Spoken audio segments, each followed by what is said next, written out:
Selon les Nations unies, il y a 13,5 millions de personnes en Syrie qui ont besoin d'une aide urgente.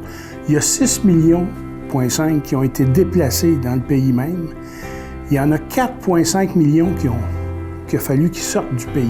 C'est quand même beaucoup.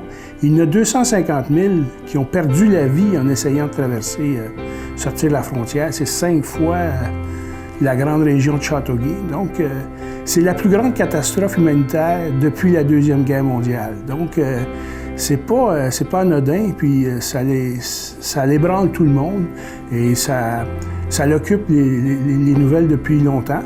Donc, c'est important. Et puis, quand on voit ça, avec ces chiffres-là, ça met les choses en perspective. Je pense que c'est important de s'impliquer.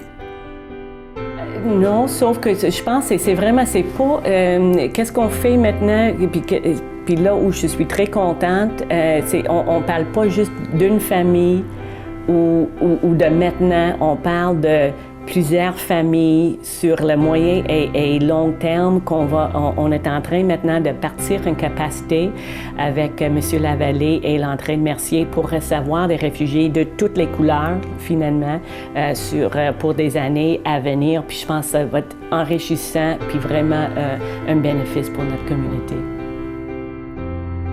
Tout à fait. Je pense que les Syriens l'ont prouvé. Il y a eu différentes vagues d'immigration syrienne au cours de l'histoire du Québec. Bien, je dois parler de l'histoire récente, somme toute.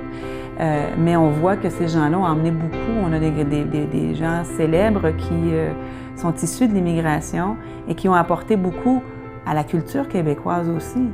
Je pense qu'il faut regarder ça. Je pense qu'on oublie trop souvent que les grandes avancées sont faites parfois par des gens qui nous venaient de l'extérieur.